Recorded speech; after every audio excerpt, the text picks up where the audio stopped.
Ya, assalamualaikum warahmatullahi wabarakatuh. Saya Nadila Kumalasari dari kelas C1. Di sini saya akan memenuhi tugas-tugas UTS dasar-dasar FIPA dari Bapak Azmi. Dan kemudian di sini dari BK sendiri, bimbingan dan konseling, masih banyak sekali orang yang belum mengetahui apa sih itu bimbingan dan konseling. Ya, di sini saya akan menjelaskan. Bimbingan atau guidance adalah sebuah prosedur atau proses yang diorganisir untuk mencapai tujuan sebuah pendidikan pribadi secara nyata, atau sebuah proses yang membantu kepada seseorang untuk memahami dirinya, memahami lingkungannya, serta merencanakan masa depan. Sedangkan konseling adalah salah satu pelayanan yang sering dikatakan sebagai pelayanan bimbingan, seperti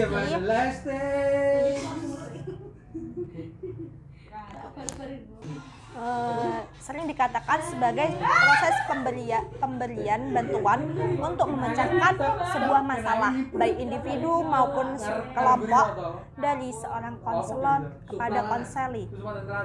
Konseling juga disebut kontak secara langsung yang bertujuan untuk merubah sikap dan perilaku serta menawarkan bantuan secara optimal. Menawarkan kartu kredit 2 juta per bulan. Di sini saya akan menerangkan tentang paradigma atau cara pandang seseorang tentang program bimbingan dan konseling di sekolahan. Pandangan karena banyak orang yang salah kaprah tentang pandangan bimbingan dan konseling di sekolahan sehingga diartikan yang sangat salah begitupun.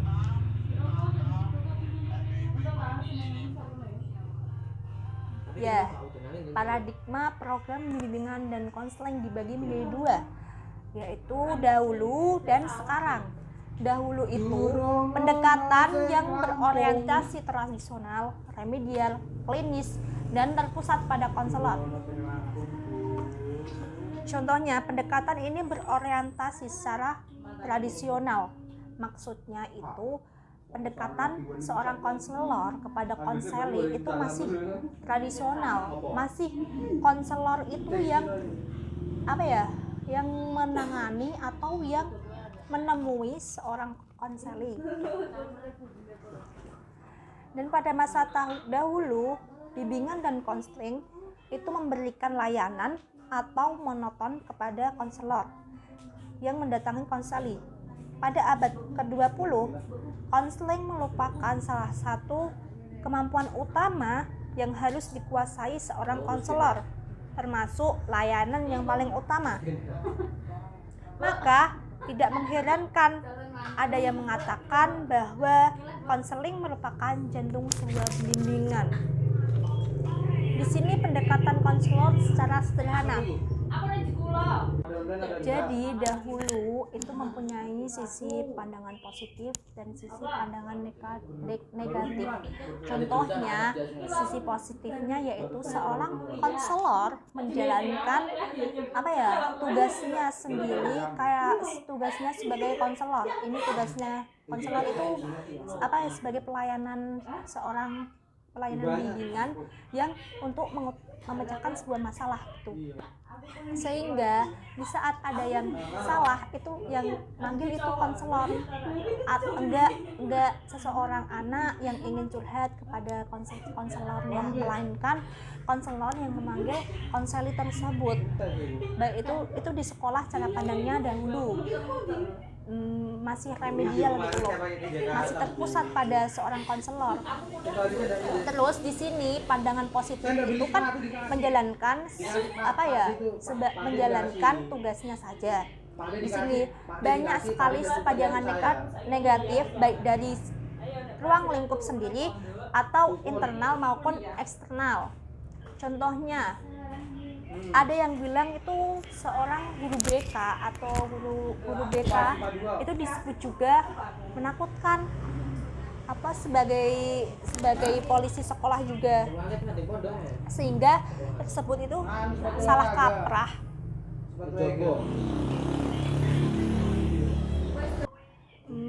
Bimbingan dan konseling itu juga disebut tentang mata-mata proses nasihat. Bimbingan dan konseling juga dibatasi pada menangani masalah yang bersifat insidental. Bimbingan dan konseling hanya untuk klien-klien tertentu saja, itu pada pandangan dahulu. Bimbingan dan konseling itu yang bekerja sendiri di apa ya, kayak di sekolahan itu. Kalau dulu itu bimbingan dan konseling yang bekerja sendiri tanpa bantuan siapapun. 2 hari 30.000. Ya, jadi bimbingan dan konseling pada zaman dahulu itu masih dipandang baik dari sisi positif maupun pandangan sisi negatifnya. Jadi apa namanya, kalau banyak masyarakat yang memandang apa namanya BK itu nggak berguna, apa sih tugasnya BK di sekolahan, mungkin dianggap polisi atau yang menakut-nakuti atau yang apa ya, cuma memberikan arahan saat saja begitu. Namun bedanya dengan paradigma program bimbingan dan konseling di sekolahan pada sekarang itu, pendekatan yang berorientasi secara perkembangan itu secara preventif, atau bimbingan dan konseling ini bersifat secara perkembangan preventif atau untuk pencegahannya. Di 2020 ini, bimbingan dan konseling itu sebagai super profesional needs atau kebutuhan yang sangat profesional. Maka kita sebagai generasi-generasi penerus bangsa yang insya Allah diharapkan masyarakat untuk menjadikan BK ini menjadi sebuah bimbingan dan konseling atau profesi yang profesional gitu. Jadi kita pendekatan kepada siswa kita itu dengan cara preventif atau pencegahan. Di masa sekarang bimbingan itu difokuskan dengan sifat yang preventif atau pencegahan. Kalau konseling itu bersifat kuratif atau penyembuhan. Maka harus ada masalah dulu, baru konselor akan membantunya. Akan tetapi di sini mempunyai pandangan positif bagi siswa yang saat ini. Contohnya yang sering dicari-cari siswa sebagai sahabat siswa, terus menjadi teman siswa, sehingga siswa itu nyaman kepada guru BK-nya. Enggak disebut lagi polisi sekolah, guru BP yang sering mengejar-kejar siswa, itu enggak akan terjadi lagi ketika guru BK-nya bisa menerapkan sesuatu hal yang berorientasi perkembangan secara penyembuhannya gitu. Terus di sisi lain ya masih ada yang berpandangan negatif jika seseorang belum mengetahui tentang apa sih bimbingan dan konseling, pasti pandangannya masih negatif kepada guru BK gitu, masih trauma, masih ada sifat kayak gitu. Gimana caranya? Caranya adalah kembali kepada kita itu bagaimana bisa menguatkan sebuah masyarakat, terus orang-orang yang di dalamnya, untuk mempercayai bahwa bimbingan dan konseling inilah bimbingan dan konseling yang sebenarnya yang bersifat preventif atau penyelesaian secara optimal gitu loh. Terus enggak dipandang sudut pandang yang memang salah gitu. Jadi hanya ini paradigma atau bimbingan dan konseling di sekolah. yang mempunyai pada zaman sekarang itu yang mempunyai tujuan merencanakan sebuah kegiatan untuk penyelesaian studi, perkembangan karir, dan membantu siswa untuk mengejar cita-cita di masa yang akan datang begitu. Enggak menjatuhkan siswa kayak gitu.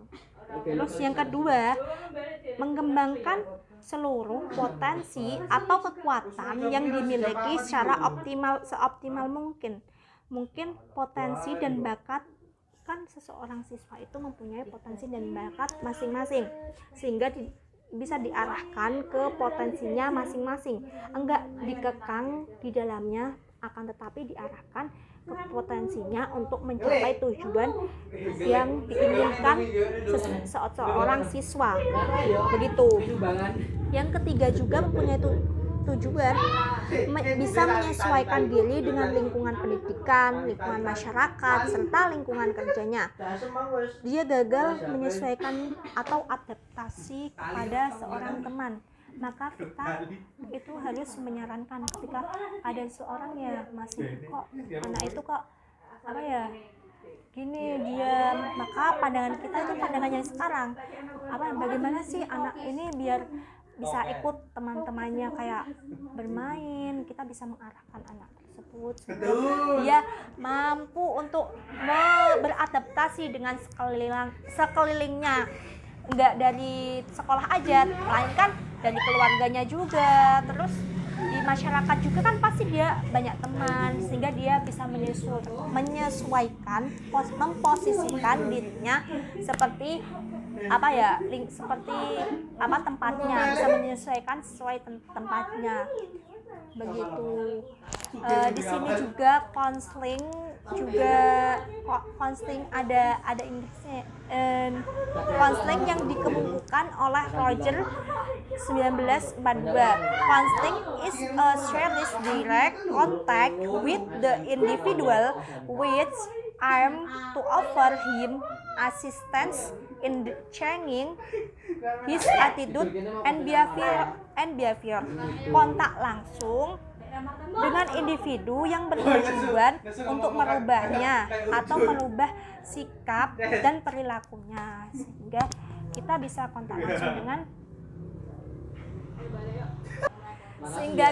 kontak langsung dengan seorang konselor yang memberikan apa ya pendapat-pendapatnya di masa yang akan datang. Contohnya di sini kita juga sebagai mahasiswa juga bisa mengarahkan adik-adik kita untuk berproses ke masa depan yang lebih cerah gitu. Terima kasih. Hanya ini yang dapat saya sampaikan, meskipun kadang muter-muter lah, maaf apabila ada salah-salah kata. Mungkin hanya ini yang dapat saya sampaikan, semoga bermanfaat bagi semua. Terima kasih. Assalamualaikum warahmatullahi wabarakatuh. Jangan lupa like, comment, and subscribe Rom Education di bawah ini. Terima kasih. Bye bye.